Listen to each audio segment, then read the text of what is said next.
Hi, I'm Eve. This is Parker. We live in Shelby County. Tell the story of his diagnosis. Well, his first diagnosis happened when he was 9 months old.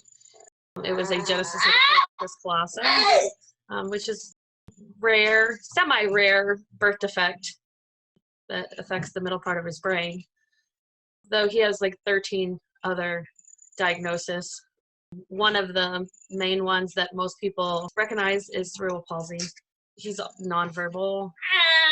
He can't walk, but can crawl and move around, but also has global delays. So he doesn't understand like safety awareness and those type of deals. What's it been like for you as a parent raising him? Well, I'm a single parent, so all the stress and because he's fully dependent on me, all the stress and all that of like carrying him and just like medically wise, because he has epilepsy and stuff like that, things can change very quickly. And especially now with COVID, he has quite a few different lung abnormalities. So that kind of all falls onto me. And then I also have another child that I have to also take care of. So it can be difficult to juggle sometimes. Can you tell us a bit about your day-to-day experience? I mean, every day I have to get him up. He has to get meds. He has a couple different treatments for his lungs that he has to do a regular base every day. And then because he's fully dependent, I have to feed him. He also has a G-tube, so a lot of times he'll get a G-tube feed throughout the day. And then like bathing, teeth brushing, which he's very sensitive with, so it could be quite the job sometimes. But outside of that, I mean, right now we're doing remote learning, so a lot of his education now is based off of me also.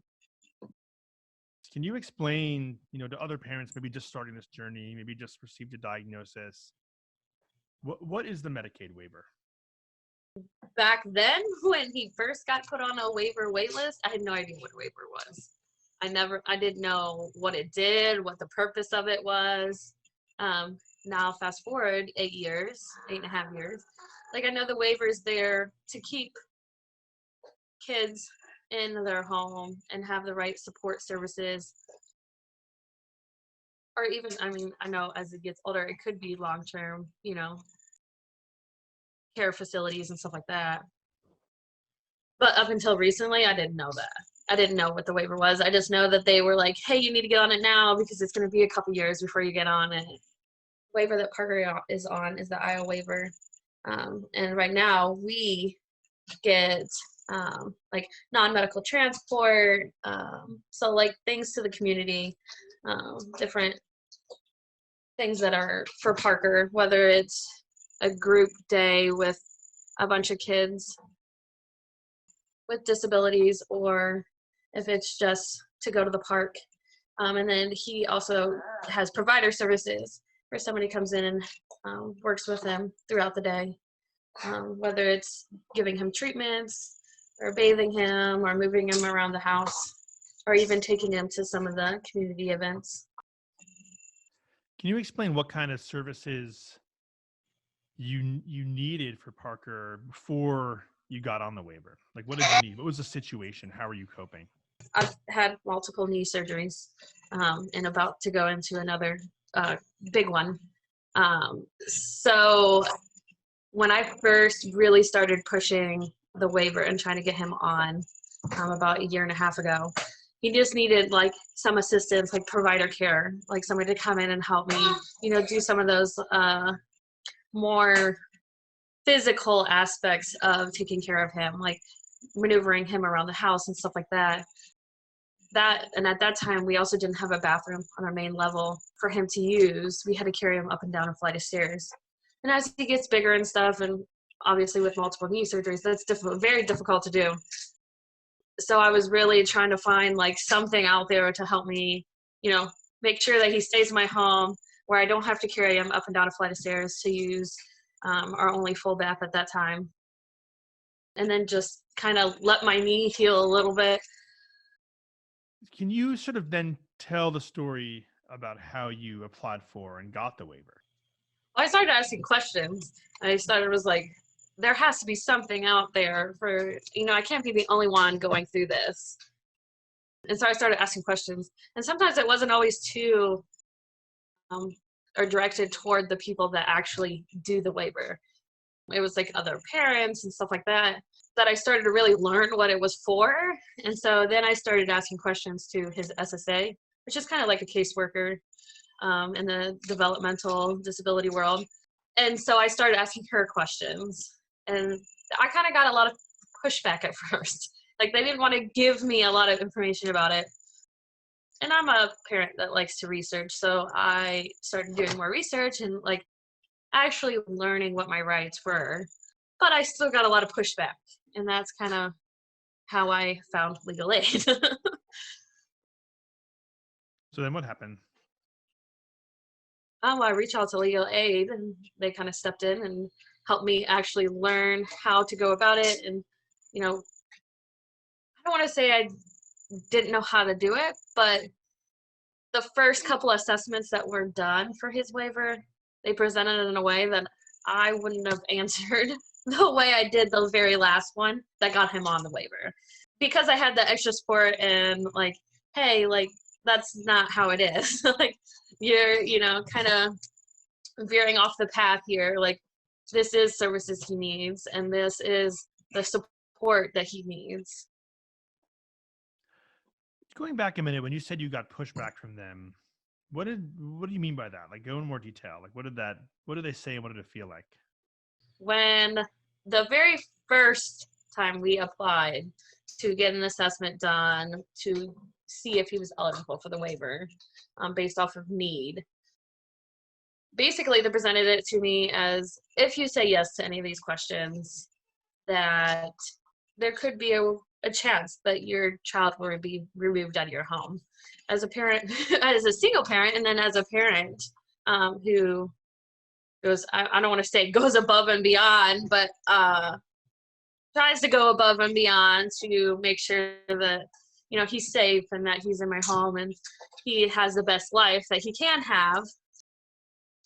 It was kind of like heart-wrenching. Like, okay, so now you're telling me I can't have these services, and if I ask for these services, that you're going to take my kid.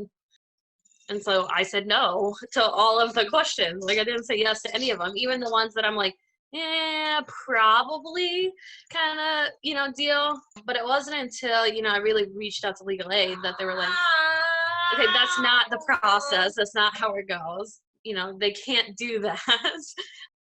Before I'm like, okay, so these are the questions that were technically yes, that I said no to last time. Have you learned since then about the rights that that you and Parker have under our laws? I mean, yeah, now. And I still don't understand them all completely. There's still a lot of them that are like, what? But yeah, I do now than I did before. And I think if I had known before, I don't think the battle of getting him on the waiver would have took as long. Can you explain to parents, just in your own words, what you think those rights are? It's a right to be able to be in your community and in your house and have I don't want to say the same living situation because it's different, but just the same safe place, the same, be able to go to a park and be able to swing. Like, you wouldn't want to go to a park if you have a 3 and a 10-year-old and only have a park that your 10-year-old can play on. I want to have him in my home because that's where the rest of my kids are. I want to, be able to take him out into the community and do things with him, with my family. And I think every person, no matter what their disability is or whatnot, should have access to that. Tell us about getting the waiver. What service did you get? How did it play out? What did that feel like?